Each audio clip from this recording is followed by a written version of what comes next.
We're saying I have a bad connection. Let me see something first because we don't got time. What's up, family? Hey, brother. What's up, Andre? What's up, Canessione? I feel like it has been almost a year. It's definitely been about 8 months since I've really gotten on here and been able to share with you guys. So I'm really excited. I feel like there's so many things over the past year that I would love to share with you. But today, specifically as we are in lover season, and then on this day where, listen, I'm a very dual being, multidimensional being. So whatever people do with their energy and how they utilize it is really up to them. So for some of us today, we're celebrating Valentine's Day. For some of us, we're not. I think Black Love Day was yesterday. So today we're gonna talk a lot about love. But I'm gonna bring it to y'all in a different context because I'm gonna be talking about divine love. Okay. As we move from the Pisces era to the Aquarius era, the way in which we embody this love is asking us to show up a little different. So today we're gonna be talking about a lot about divine love. I'm so happy to be here, y'all. Y'all don't even understand. This last year was so crazy, but I was being shifted because of divine love. Okay, so on the outside looking in, and I'm gonna get a lot into this, and not just with my examples and stories, but also with things that we go on in the regular world. But last year, or from the outside looking in, it looked crazy. My parents were sick, my grandparents were sick. People were dying. It was a lot of things going on, and on the surface, those are very egregious things. On the surface, those are things that are very scary. On the surface, it took a lot, right? But because we're going to talk about divine love, spirit was moving me and shifting me and giving me every opportunity to learn and grow in the things that I needed to learn and grow and cultivate in order for me to be the best, most optimal version of myself. So before I really, really dive in deep, I'm going to share this joint so that we get the people in here because it's one of my favorite topics. So why not, right? Let's share. Oh, child, don't even let me share it that much, but it's cool. Let me see. Well, whatever. So, divine love. A lot of times when we are talking about the topic of love, we typically, especially because of our programming, Disney programming, these things, we're looking for this romantical love always. We like, I need somebody to come in and do this for me and do this, that, and the other. But love isn't simply about sweetness or comfort. Love is about benevolence. Love is about understanding. Love, especially divine love, is about serving who we are becoming. So it's going to look like being in a hospital because without that situation, you won't get your diet together.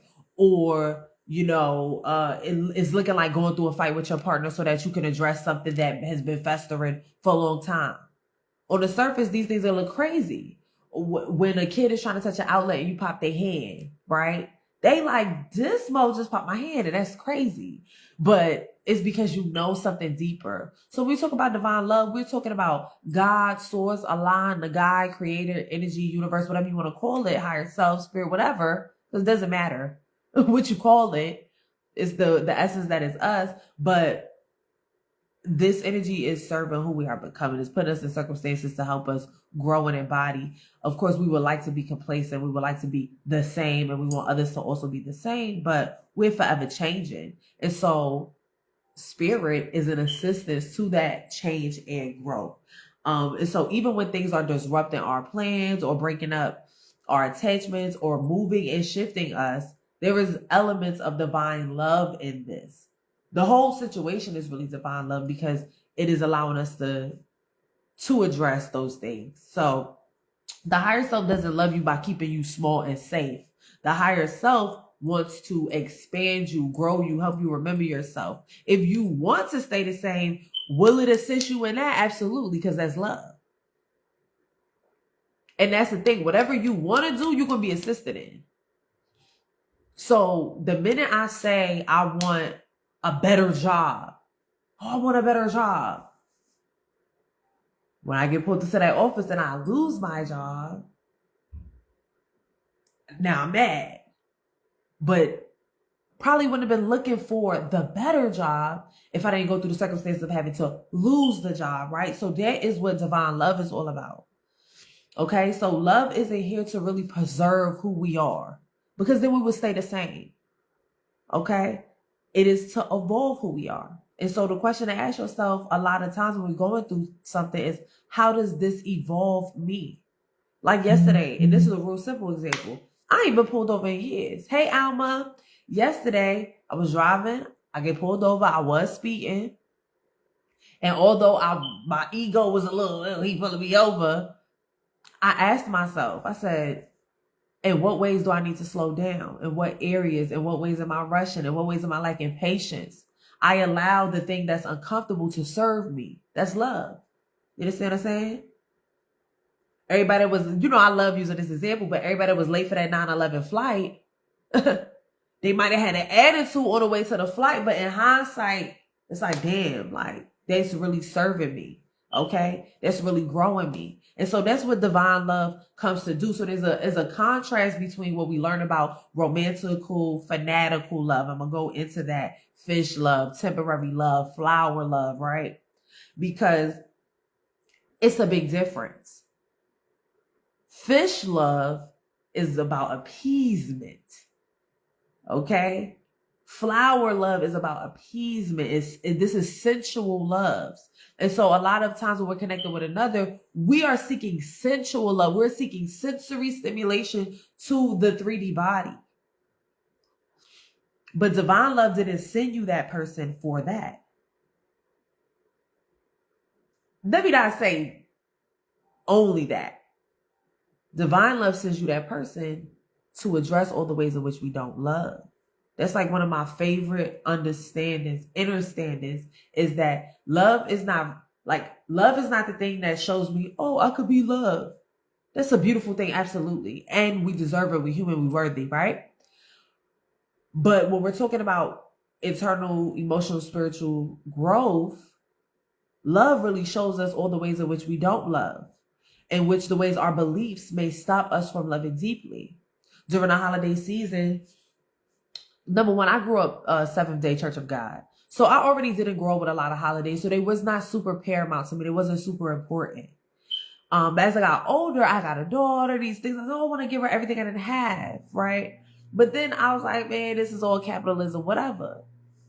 And so now I'm at this very multidimensional dual space. And what I realized this past holiday season is, and not even just this past holiday season, I just realized this being a mother, right? Talking to my daughter and being like, I want you to eat organic, or I don't want you to take medicine, and all these things that essentially don't matter.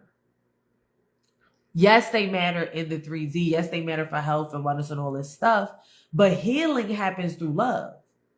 This is why group healing, you see cancer dynamics dissipate at rapid rates, because it's group, it's co-regulation, it's love. Like, we want to isolate and everything, and there's things to be done in there, but we get so much accomplished in the arena of togetherness, right? And so that's what's essentially happening. So anyway, so holiday come around, and my old lady, hold on, I'm getting a call. So holiday come around, and my old lady, she want to do dinner. Now, I call her my old lady, but this is one of my elders. And me and my daughter staying with her, stuff like that, while I was transitioning back to Arizona, whatever the case may be. She want to do dinner for the holidays. Again, I don't typically celebrate holidays, but I do celebrate love. Okay, so love is asking us, like, love is like, why do you have to argue down? Right?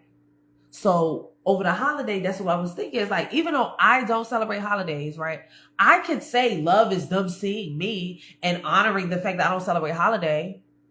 But I think we have a responsibility when we have awareness to choose love, to choose closeness, to choose understanding, to choose acceptance.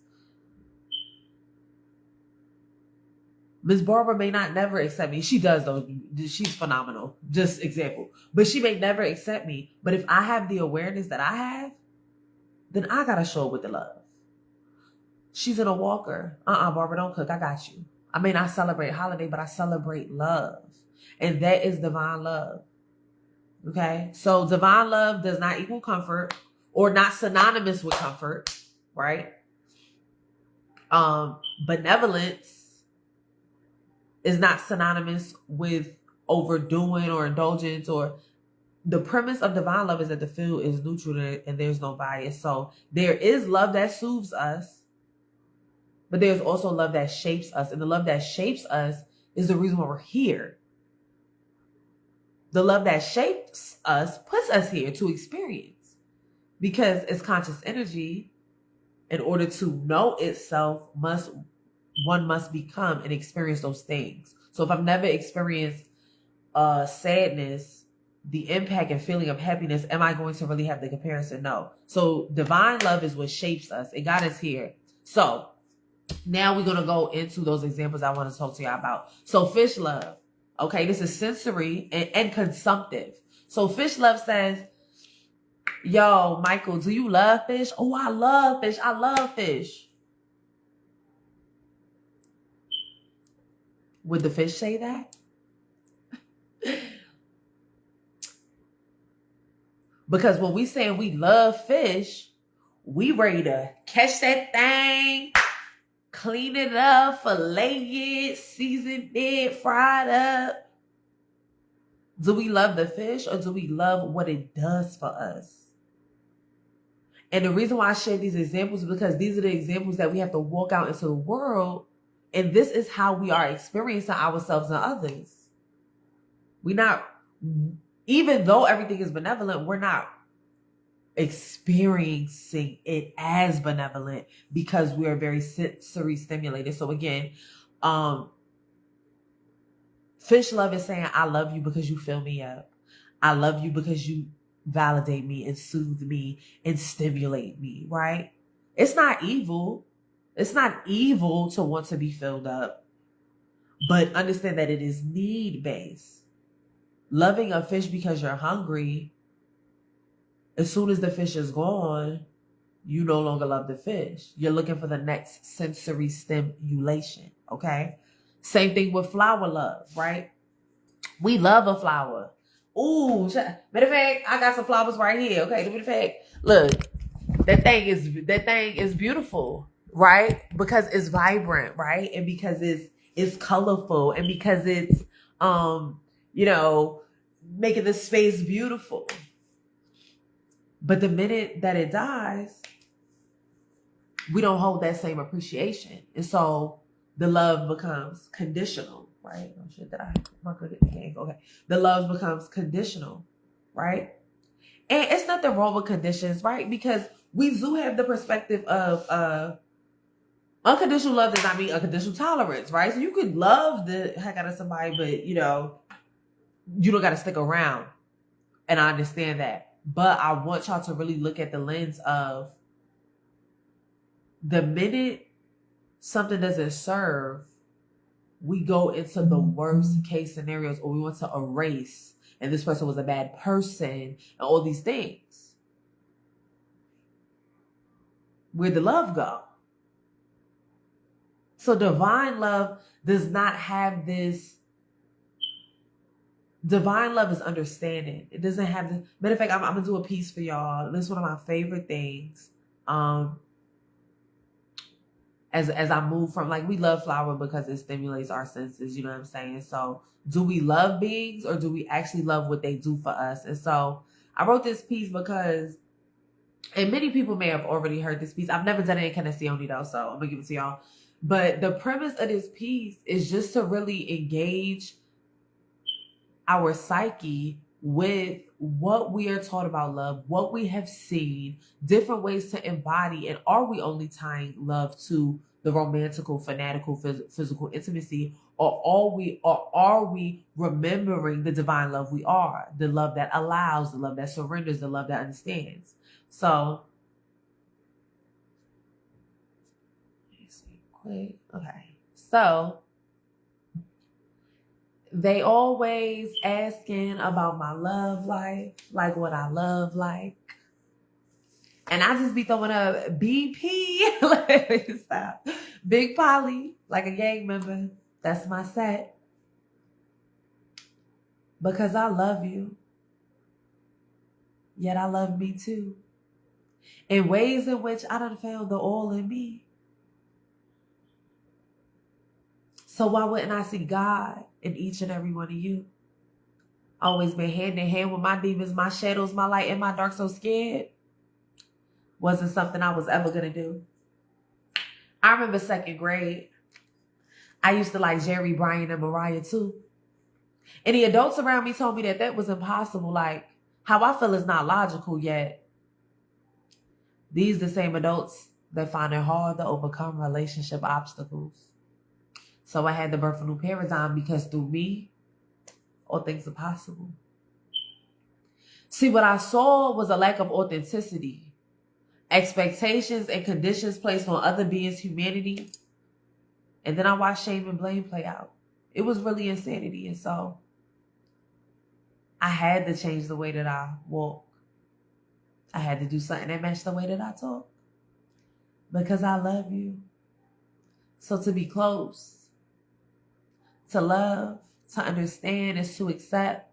Love is not apples in which we give, we have less. Love is a divine mathematics. Love is the thing, the more we give, the more we are actually our best. And so when the mirrors in front of us become so clear that there is no way that we can move forward in fear because it's love and it's fear and it's us standing there, heart closed off to the world because we want to be scared of seeing our beliefs play out in our reality because that's all they are. Did we not know that we could project more love into our galaxy, showing up with compassion, maybe some empathy, showing up with more understanding, maybe some sympathy? To really know the truth beyond the few, to forgive us all for our journey of not knowing what we do, give grace. Give grace to the mirror. Give grace to anyone who plays a role in the remembrance of the service of your own divine soul going through trauma and triumph with you in order for both of you to grow, yet you don't remember. So of course you don't know. All so that you can remember your soul. What a heavy weight that our perceived villains tow. All so that we can remember our soul. The divine love we are. The divine love we've always been. Mirrored by what you think is the enemy, but I'm here to tell you is your deepest loving friend. And so when they be asking me about my love life, like what I love, like, I just be throwing up BP. Big Polly, like a gang member. That's my set. Because I find that when I embody the unconditional love that I am my best. And so I really hope y'all take that with y'all and really understand what I'm saying in that everybody is serving us. The nigga who caught you, excuse my language, I'm going to say the mother effing X. The person who caught, who cut you off in traffic, they love you. Divine love. That shit was making you late because you was about to get into an accident. You would have been on time, child. I'm trying to tell you. That's divine love. I have a friend and his friend killed himself in front of him. And I was having a conversation with my daughter because the friend had visited me and the friend had let me know, like, I'm a deaf doula, so this is the room we in, so y'all ain't scared of what I'm saying. The friend visited me and, he was like, yo, like, this is all a part of the journey. Like, I came to guide him. I came to assist him. This right here is going to be a catalyst for him for connecting with other men. Like, at the time, he wasn't really connecting with people. It was just like really him and his best friend. And so I started talking to my daughter about it. And excuse me, I'm having a little allergy today and I haven't addressed it. I just got right up on here. I drank some tea, did lymphatic and stuff, but my one nostril is a little messed up. So I'll get on and do some pranayama when I get off to open up the nostril. So please excuse me for the stuffiness. I don't even, haven't been stuffy in so long. But, so I was talking to my daughter about the situation and she was like, I was like, gentle storms don't free us. And I said, like what happened when I went through a particular breakup. I was like, yeah, if it would have went any other way, like I wouldn't have been able to grow the way I needed to grow, whatever the case may be. And she was like, well, I don't think that. And I said, yeah, Maya, because you the outside looking in. I said, the night that me and this person ended up breaking up, I had took myself out. I was on the way home and I told myself, I said, ooh, I could use up level, which is a system of communication and processing. Hold on a second.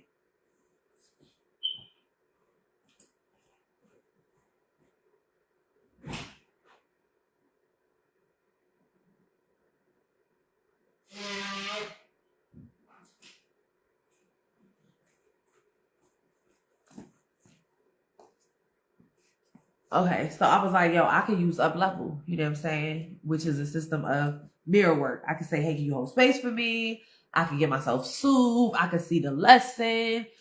I could do that. I said, oh, I could do Psych I could reprogram how I feel. I could say, oh, I experience happiness when this person is doing what they're doing, whatever. And I said, nah, my ego could play a little longer. That's literally what I said. I was driving home. I said, oh, my ego could play a little longer. Went home, did some ignorant shit. This is years ago, y'all. Don't judge. Went home, did some ignorant shit, and he came home and all hell broke loose and we ended up breaking up. And so I'm like, Maya, like, that me thinking ego could play a little longer and all that shit needed to be addressed. The same way when everything happened and shit got cataclysmic, he had a wound that I ended up calling his mother, and his mother didn't even know about the circumstance that happened to him when he was younger. So I'm like, fam, your people don't even know about the circumstance. So this had to come up. This had to happen. That's benevolence. No matter how crazy it was after, like, experience homelessness, experience the breakup, experience the turmoil. It had to happen. I wouldn't be sitting here in front of y'all right now if that didn't happen. Not in this way. Same thing. And I had shared this many times with y'all. I had a miscarriage. That miscarriage put me back in syncopation with my womb. Certain things that I was intuiting, that I was ignoring. Breakup ended up like down the line, maybe about 9 months down the line. I ain't gonna lie, it was a while. But when me and that person ended up, shifting the relationship, because me and all my relationships still friends. I'm poly. I don't we love each other. We're not.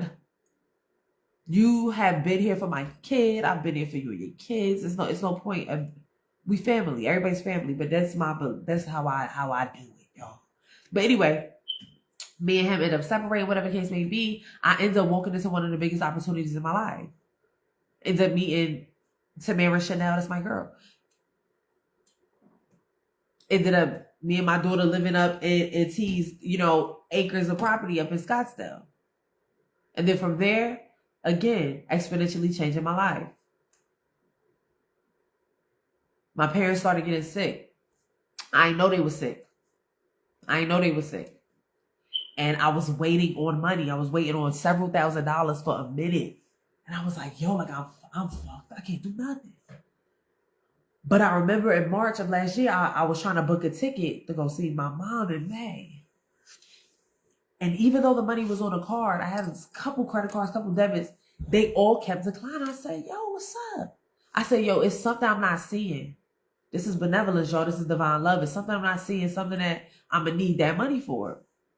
And so, waited. And I was waiting for like a $2,000 check. I was waiting on like a deposit for like $900. I was waiting on a lot of things. Wasn't coming. So, what do I not see? This is benevolence, y'all. This is divine love right here. The minute that check came in that mail, I get a call that my dad got 2 brain aneurysms. I get a call that my mother is going into emergency triple bypass surgery. I get the checks. Everything dropped. That's called divine love, y'all. Y'all don't think for that 2 months, and we human beings, you don't think for that 2 months, anybody would have been tripping out? And I'm talking about we was going through it, like transition and housing, needed to get a new vehicle, all these things. Like my vehicle got towed the day that I was initially supposed to get the money. It was a lot going. I had to wait a couple months. You feel what I'm saying?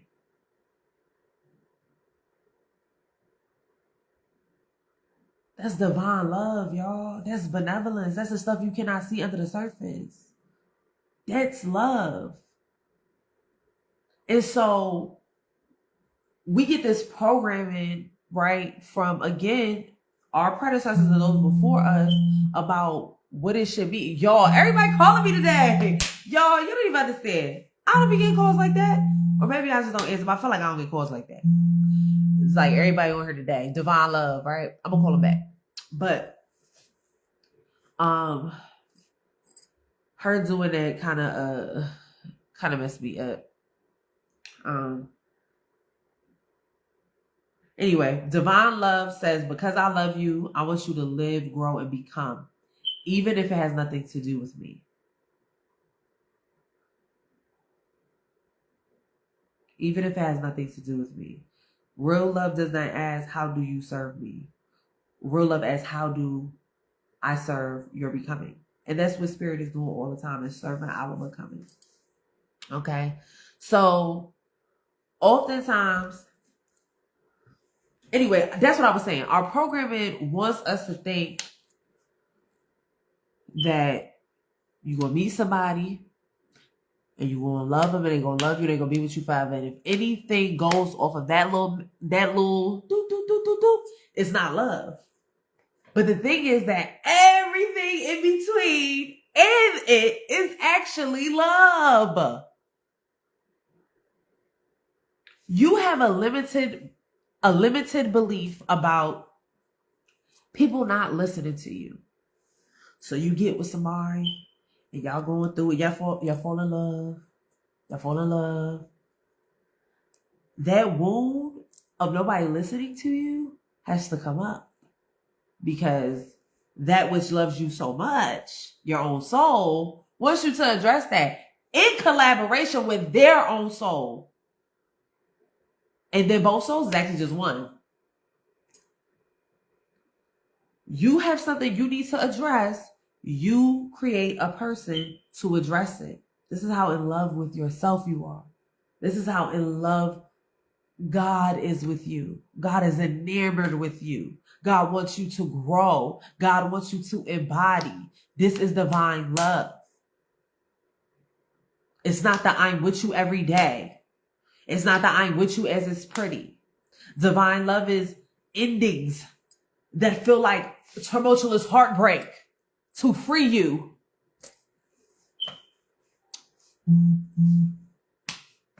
You asked to be a poet. You asked to be a poet and you afraid of your voice.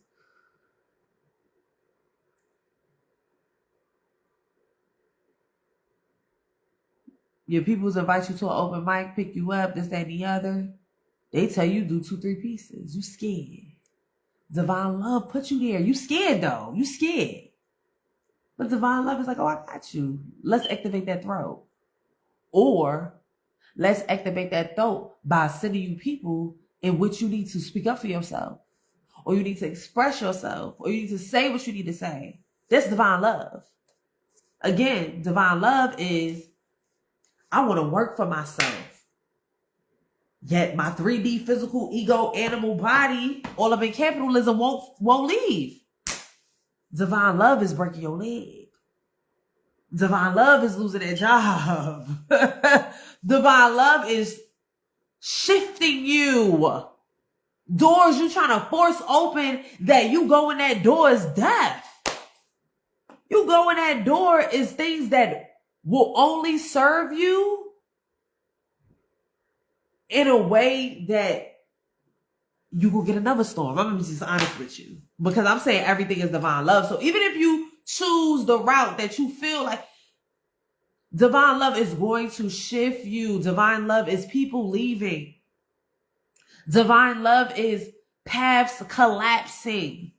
Divine love is being moved where your ego would never choose to go. Like when people meet me and they, oh, Polly, I'm like, yeah, you meeting me for a reason. You not meeting me by mistake. You meeting me to remember the love you are. Every trigger, every person, everything, every place, every situation of uncomfortability is divine love saying, baby, all the figures you follow, Buddha, Jesus, Muhammad, let me show you how to embody. Because all the rules and shit that was in there, it's cool. But what is the embodiment? What would Jesus do? What would Mahavatar Babaji actually do? When we out here, we mad, and we in our egos. Allow yourself to be shifted. Allow the love of God to really flow through you by trusting, right? One thing that I talk about a lot being a polyamorous person is my perception of cheating is not the same as others. Number one, I don't believe nobody can cheat on me. You can't cheat on that which is infinite. You can't cheat on me.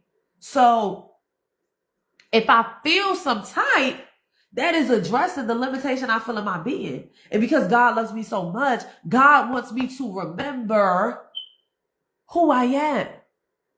We don't call the children of cats piglets. We don't call the children of dogs dookie chips. We're the children of God. So God wants us to remember who we are. Okay, this is divine love, y'all. So these things that ultimately happen are not for us to be punished. They are catalysts for our awakening, catalysts for our growth, because something larger and truer wants to emerge from our being. That's why it's important for us to be loved in that space. It's important for us to hold that container for another person who is trying to grow, right? Because these things are inevitable as far as conditioning and belief and perspective. They are inevitable things that happen in the world, emotional feelings, things like this, inevitable. So how do we navigate that? Takes a level of trust and surrender. The reason why I brought up the whole cheating thing is that when I first became polyamorous, I was coming from monogamous conditioning in all the ways, from how I think I need to operate as a woman, to how he need to be showing up, to how to I need to know everything and And as I've grown on my journey, you know, there was couples that was in some don't ask, don't tell. And some people have they don't ask, don't tell because they just not comfortable, ready to address that. And that's understandable. But my don't ask, don't tell now is rooted in the fact that I trust myself so much. And this is why I don't cheat. It is whatever. Because you can't cheat on me. I trust myself so much. I trust who I choose. I trust who they choose. I trust God. I trust life. You know, when people say trust God, put it in the hands of God, we have no idea what that really looks like because we don't see it. We live in a world of force. We live in a world of push. We live in a world of, I got to make this happen. I got to grind. I got to hustle. So our surrender is not really there. As a Libra sun in the 52, surrender. Stillness of a mountain. I'm here to tell y'all that surrender is signaling that you trust that which is so much more than you. God, source, spirit, the God, creator, universe. Again, I'll say whatever name. Surrender says I trust. Allowance says I trust. Does that mean don't say what you need to say or no? But surrender allows us to step outside real quick and get into the witness position. Get into the observer position. If I'm observing, I have a multi-lens perspective. I could see a lot of different ways that this could go. But if I'm mad, oh, fuck this motherfucker, hey, did he hurt me? He did this, he did that, and the other. My ego is telling a story. My feelings are all over the place. And they have yet to sit and hold hands and become the witness to themselves. And so a great way to become a witness to others is becoming a witness to yourself. Huge proprietor for recording. Like people like, oh, don't vent because, you know, you're venting about what you don't want. You're just going to have that. That's because we're venting. And in containers that are not, we're not even venting in containers. Our vents are not contained. And so when we're venting, we're literally just doing that. We're just, la, la, la, la, la. What I'm saying, when I say curate the healing, y'all know a lot. I talk about the animal ego, higher self. I talk about making the world your stage. I'm not going to vent 20 times if I'm curating it. If I'm like, yo, I'm at a level 10, help me get down to a 0. I am creating space for me to understand what is my subconscious programming. What am I experiencing? And what do I want instead? Okay? So the higher self loves you so much, it's not going to let you stay numb, small, misaligned, or none of it. If we're complacent, we don't grow. If we only want sweetness, we'll never transform. It's a shorty, and she be wildin', y'all. She be ODing. She a fitness shorty. But she's so straightforward. You know what I'm saying? But it's love, you know? It's love, because it's like, yo, like, that what you cannot see, I'm going to go ahead and see it for you. Okay, so I have a couple questions about the pivot, because the pivot helps us also understand divine love. Can we recognize love when it looks like loss? I think about my grandmother. You know, she's been married however many years, whatever the case may be. My Grandpa Joe, I love Grandpa Joe. He has been sick for quite some time now. He's lived a full life. Truck driver, did his thing. My grandmother is, even though she also has lived a full life, she is very vibrant. She's in New York, you know what I'm saying? She's walking around, she's doing things. And on the one end, Grandpa Joe might be transitioning, real talk. They done gave him months, you know what I'm saying? Benevolence is my grandmother finding out who she is outside of a relationship. And is a woman and things of this nature. The benevolence is her freedom, her autonomy. Am I still going to grieve? Is she still going to grieve? Is all these things still going to happen? Absolutely. But can I see the multi-lens perspective? Absolutely. Absolutely. Absolutely. That's divine love. Shoot, I give y'all another one. Y'all want to know about some more divine love? The other day, I had a teaching class in Oakland. Didn't really have the funds. I said, yo, but if this what I'm going to do, I'm going to get there, this, that, and the other. So Spirit made it happen in the most wildest ways. I ended up being in some people's dreams. They ended up cash apping me, ended up getting the funds I needed to get to Cali. So I go to pick up the rental car, and I said, okay, if I take an Uber to get the rental car, it's like 10, 15 minutes, $12. Cool. If I take the bus to get the rental car, it's 15 minutes, $2. Cool. I said, you know what? Excuse me. Since I'm going to be driving up the coast and all that, I'm going to get gas and all that, let me go ahead and take the bus. It's the same thing. Y'all, the rental car place at the airport. So even though the bus ride did get me to the airport in 15 minutes, the airport is the airport. So, you know, it's a lot of entrances you can't actually go into and stuff like that. So if I wanted to, it was going to be an hour walk, or the Uber was more because I was at the airport, and all this other stuff. So I said, you know what, Spirit? What you trying to show me? Who I'm supposed to meet? What upgrade I'm supposed to get? Whatever the case may be. Take forever, get to the spot, I'm late, whatever. Right on time. Line long as hell. I said, okay, Spirit. I'm going to get excited. Who am I supposed to meet? What am I supposed to, you know, what upgrade am I supposed to get? Whatever the case may be. So as soon as I get to the front, this dude, Gabriel, he clock in, he log in, whatever the case may be. Now I know that Gabriel didn't even work for them. He worked for Hertz and he was helping out. So I pull up on Gabriel. Gabriel is lit. We end up just chit-chatting. I'm like, yo, you hold him in the line. He ain't care. Looking at my website, you know, looking at my books, all the different things. Awesome. Got me together. Didn't even barely ask me for that. Y'all made me go lie. Okay? Got me together. Now, I get the keys, whatever, and I go to the parking lot.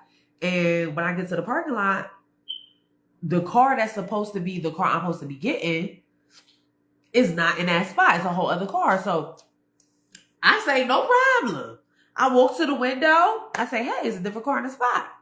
It's a dude named Stone. See, I'm lit because let me tell you, when I surrender, I'm dead serious. I want to know who I'm supposed to be, what I'm supposed to do. Where are you taking me, God, that I ain't seeing? Because I wanted to be in control.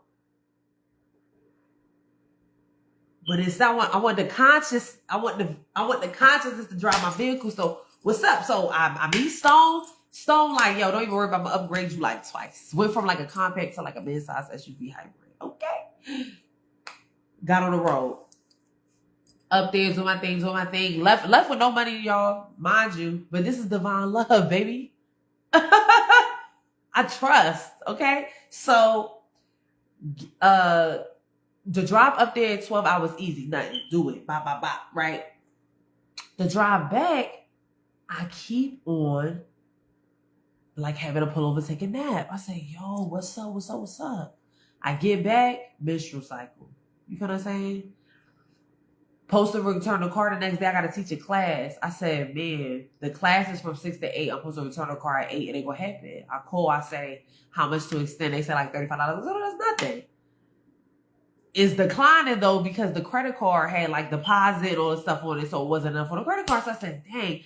I said, so how much is it if I don't call? She was like, oh, like 48. I said, okay, cool. I'll just bring it in tomorrow. Tomorrow comes and fell asleep. Woke up like 8:20. I said, oh shit, let me go drop off the car. So I go drop off the car and I'm on my T-Mobile Tuesdays and I see Dollar Car Rental says, yo, you ain't got to fill up the tank if you're a T-Mobile customer. So I was like, what? So the mind you, I was a little stressed because I said, I got to fill up this tank or they're going to charge my card. Probably like, it's $11 a gallon. You feel what I'm saying? So I'm like, fuck it, I don't got it. So I just take it. I just take the car to the airport to return it. As I'm giving the return guy my stuff, I'm like, hey, you know, I got this thing from T-Mobile. Like, how does that work? And he's like, yo, I don't even know you got to go to the window. I'm just the person checking out the cars. So I said, okay, cool. So I go to the window. Who is it, y'all? It's Stone, y'all. I say, Stone, I see this T-Mobile Jewelski right here. Like, they said I don't got to fill up the car. Like, what's the deal? He said, yo, I don't even know how that works. But don't worry, I got you. Now, mind you, as Stone was getting me together, the checkout person had already sent me a receipt for extra $250 for the 2 days in the gas, okay? The extra 2 days in the gas. Stone said, don't worry about it. Your extra charges is $30 for the 1 day extended. No gas, no second day extended, nothing. Now, imagine if I'd have been stressed the fuck out. Do you know how many times I've been stressed the fuck out about finances or how something's going to happen and then it becomes impossible? But in those impossible times, I took that emotion and the things I was feeling and I used it to transmute what I believed. I believed in lack. I believed it wasn't going to work out. I believed these things. So the years that I spent in that bubble of, oh, I can't do it or I can't come, the Taisha sitting here in front of you is the fruition of all of that. Because I didn't bypass it or nothing. I sat with it. I said, what do you believe about money? What do you believe about trust? What do you believe about surrender? What do you believe about control? Because the divine love that is guiding you has triggered the almighty nonsense out of you so that you feel some type of way, so that you could address it, so that you could tap into your magic, into your creator, because you are creator. When I said children of God are what? God. We're not calling baby turtles monkeys. We're not calling baby monkeys frogs. You are human, light manifested in the body. You are God manifested in body. Y'all know y'all know that's what I'm going to tell y'all. Y'all know that's what I come on here to tell y'all when I come on here. So how do you remember the God you are and tap into that creative unlimited power, especially at a time like this? The divine love is so real right now, y'all. And I'm going to tell you why it's so real. A lot of people get mad at the state of affairs in the world. One of my favorite things to understand is that slavery ended because chattel slavery happened. What we are seeing right now in the world is happening so we can get an opportunity to shine light, so we can get an opportunity to ascend, so we can get an opportunity to remember. So can we trust love when it feels like it is dismantling us? Because we all religious and we all spiritual. Where the trust at though? Can we stay open when love removes that which we are attached to? From people, places, things, money, all the things. Can we trust that is love? Can we trust that God is shifting us?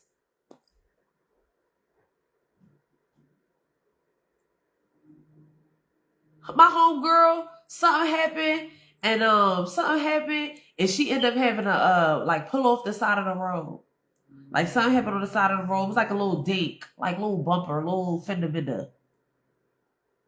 But because the little insurance and all that, she had to take a car to get it looked at. Kind of find out she had a huge problem with her car.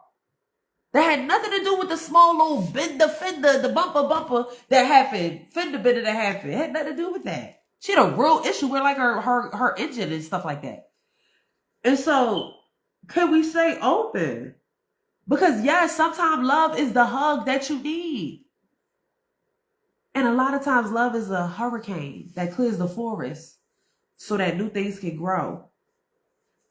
Love is all this shit with the government being revealed so that we can dismantle it. You understand what I'm saying? Do you understand what I'm saying? So that's divine love, y'all. Love is going to shift us. Love does not simply hold us. It grows us. It expands us. And we I'm not going to say have to, but it would be great. It would be nice for us to just tap into that remembrance. And the reason why I really want to bring this message of divine love to y'all today is because moving from the Piscean era asked us, how do we merge? How do we lose ourselves in love? How do I disappear for it? Well, the Aquarian era is asking us, how do I fully love without self-abandonment? How do I stay whole and still love wildly? My answers are always going to come down to the knowledge of self, the trust, the surrender, the understanding of divine truths like you're here now. You can't be anywhere you're not. So how you gonna get lost over there? They're not here. You're mad. They're not even here. But who is here? My daughter right there. I'm here now. I can only be where I'm at. I'm here with me right now. You know what I'm saying? And so love is no longer about dissolving the self. Love is understanding. I'm going to expand, say sovereign. I'm going to understand. I'm going to see. I'm going to witness. Old love required us to become other. This understanding allows us to become more. And so, yeah, that's what I got for y'all today. I got a little bit of notes. Let me just see if there's anything else I wanted to really talk about. We only got a few minutes, so I really appreciate y'all for letting me come and share always. So a couple things, because I did open up with Big Polly, and I was gonna do that close to the end, so my notes will look close to the end. So Big Polly is really an expression of Aquarian love because it asks us, how do we love beyond possession, beyond contraction, beyond self-abandonment, beyond shrinking, beyond ownership? How do we allow love that expands our capacity instead of consuming it? Okay? So this is what's happening. Because divine love is going to expand you. It's going to reposition you. It's going to repattern you. It's going to liberate you from who you thought you were. So I'm not asking for you to change anything you're doing right now.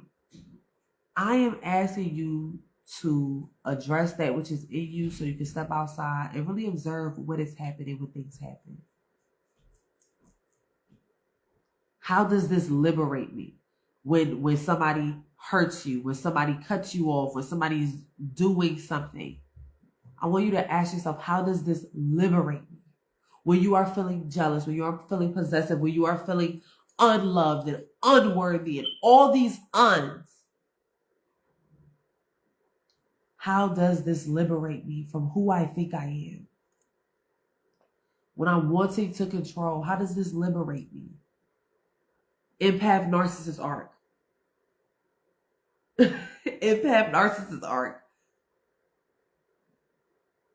As the narc. Oh, she's too emotional. She's How does that liberate and expand you into care and nurturing and showing up and selflessness? Empath, though, dual perspective. How does the narc show you self-firstness? How does the narc show you your own desires and needs and wants? How does the narc show you even your parallel? Because you also want to control. You want to control the narc. How does this liberate us when we feel a type of way? That is divine love, okay? Rumi, Khalil Gibran, they all point to love as a force that shapes us and it remakes us. It's not just about comfortability and soothing. It is about growing and expanding and remembering the divine love you are. And so divine love is not here to keep you the same. It is here to make you more real, make you more authentic, make you more of yourself. And it may not feel like what society has taught you is love. In a lot of ways, you're going to feel like you're suffering. But anybody that studies Buddhism, you don't need to, it talks a lot about non-suffering. We don't need to suffer. We suffer because we have this subconscious belief and programming that is running. So we want to control. We have a hard time detaching. We have a hard time releasing. We have a lot of expectations. We have a lack of presence. And so what I'm going to leave y'all with is if something in your life is moving, shifting, ending, or rearranging you, before you call it a loss, I want you to ask yourself, is this growing me? Can this grow me? How can this grow me? Anyway, I love y'all. I love y'all so much. Divine love is the tree that asks for nothing, but gives us something to climb, gives us shade, gives us wisdom, gives us neural connectivity. Actually, I will close with this piece for y'all. I'm going to close with this piece for y'all. And this is a newer piece called The Sheltering Tree. I actually wrote this years ago, but I started it and I had only did like 6 lines. And what I realized recently, I never finished it. So I was in one of my poetry groups and they were like, yo, let us, hold on a second. How do we sort this thing? They were like, hold up, y'all. February.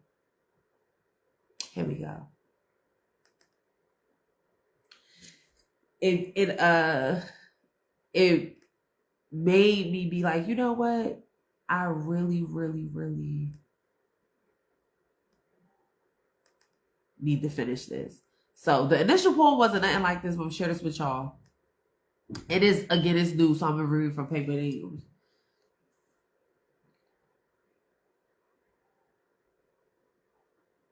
He is a sheltering tree, rooted deep Many days I sit beneath him, thinking of humanity as he soothes me while I weep. His trunk, sturdy, secure on my back, sweet kisses on my lips, while I taste of his sack. A sheltering tree, shade protecting me from anything that would attempt to burn me, guiding each step through his neural connectivity. I am covered, and he is everywhere, all encompassing. If I was ever scared, symbiotic, the breath of life, breathing carbon, receiving oxygen, trading breath like it was a sacred hymn. Yet I can't get over the roots. The roots. As I traverse the universe, he bears fruit and feeds me from the core of God's earth. I take it with me, expanding me, incubating until I birth that coverage everywhere I go. Every step I take and every move I make. Because I am loved the way soil loves roots. I get to love others in ways that deflect and reflect the divine truth, planting seeds that expand our reach, all because I woke with love emitting through my being, all at my feet, because he loves me. He is a sheltering tree, rooted deep. Many days I sit beneath him, thinking of humanity as he soothes me while I weep. And so as I close out this, y'all, divine love, the reason why I compared the love of my lovers or lovers to sheltering trees, because everything I spoke about today, that level of surrender, that level of coverage, no matter where we go, that level of understanding and benevolence and non-suffering and detachment. And this poem, if I bring it down, is like, yo, like, I mean, and many of us as children read The Given Tree. A tree is not asking for anything, yet gives so much. And that's why I'm going to leave it at y'all. Divine love. I love y'all. Thank you so much for joining me for this hour. My first day back in Connessione after months. I done missed y'all.